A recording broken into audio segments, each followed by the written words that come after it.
دکاندار آدمی ہے، کاروباری آدمی ہے، تاجر آدمی ہے، کوئی بھی اس کا ذریعہ معاش ہے، کوئی بھی اس کا شغل ہے، چند بنیادی باتیں جو دین نے ہمیں رہنمائی کی ہے، ہمارے معاشرے میں بالخصوص جب ان کا جائزہ لیا جاتا ہے تو اکثر ان کی خلاف ورزی نظر آتی ہے۔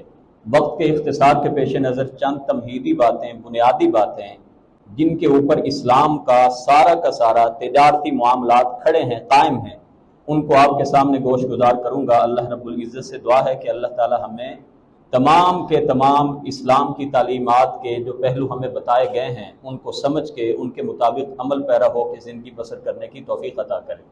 اللہ کے نبی صلی اللہ علیہ وسلم نے تجارت کو روزگار میں کسی کے ہاں ملازمت کرنے کی بجائے اس کو خیر و برکت والا قرار دیا، اس میں منافع کا جو پہلو ہے وہ زیادہ ہوتا ہے، مگر تاجر طبقہ غلط بیانی، دھوکہ دہی اس کے کاروبار میں بہت زیادہ ہے۔ اسی لیے نبی کریم صلی اللہ علیہ وسلم نے تجار کو وعید بھی بڑی دلائی ہے۔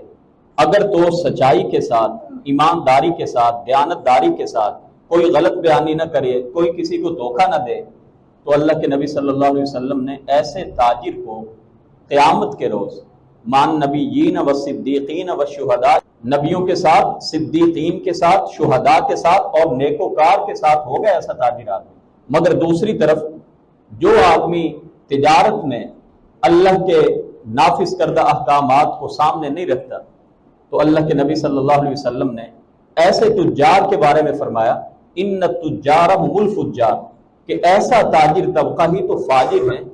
آپ سے دریافت کیا گیا کیا تجارت کرنا حلال نہیں کیا گیا؟ تو آپ نے فرمایا تجارت تو حلال کی گئی ہے، مگر یہ جو کاروباری آدمی ہے یہ چیز بیچتے ہوئے غلط بیانی بہت کرتا ہے۔ مال ہے نا، مال، اس کی لالچ، اس کی ہوس، زیادہ سے زیادہ جمع کرنے کی چاہت، انسان یہ سمجھتا ہے کہ میں غلط بیانی کر کے منافع زیادہ کما لوں گا۔ تو اللہ کے نبی صلی اللہ علیہ وسلم نے فرمایا کہ ایسا تاجر ان التجار هم الفجار، ایسے تاجر ہی تو فاجر ہیں۔ فإن الفجار لفی جحیم، قرآن نے واضح کیا کہ فجار جو ہے نا، گنہگار، یہی تو دوست ہی ہیں۔ اور ایک حدیث میں آپ نے فرمایا کہ سارے تاجر ہی فاجر ہیں الا من اتقى اللہ وبر وصدق، سوائے ان کے جو تجارت کرنے میں اللہ سے ڈرتا رہے، سچ بولتا رہے اور نیکیاں کرتا رہے۔ کاروبار اگر ہم اسلامی اصولوں کے ساتھ کرنے لگ جائیں تو اللہ کے نبی صلی اللہ علیہ وسلم نے تو یہاں تک فرما دیا کہ ایک آدمی کو اللہ نے صرف اس لیے معاف کر دیا کہ وہ لوگوں کو چیز بیچتے ہوئے یا خریدتے ہوئے یا کسی کو قرض دیتے ہوئے نرمی کیا کرتا تھا، آسانی کیا کرتا تھا۔ کوئی گاہک واپس آ گیا، چیز واپس لے لیا کرتا تھا۔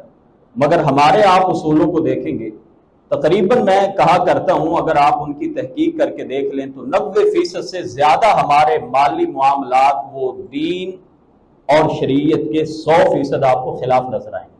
چھوٹے دکاندار سے لے کے بڑے سے بڑے فیکٹری کے مالک تک، سبزی بیچنے والا، دودھ بیچنے والا، میڈیکل سٹور چلانے والا، حتیٰ کہ ہسپتالوں کے اندر دوائیاں پہنچانے والے، کسی بھی آپ شعبہ زندگی کا جائزہ لے لیں، آپ کو وہ تمام کے تمام اصولوں کی خلاف ورزی واضح نظر آئے گی جن سے ہمیں دین نے روک دیے۔ اللہ تعالیٰ ان تمام سے ہمیں بچنے کی توفیق عطا کرے۔ وآخر دعوانا ان الحمدللہ رب العالمین۔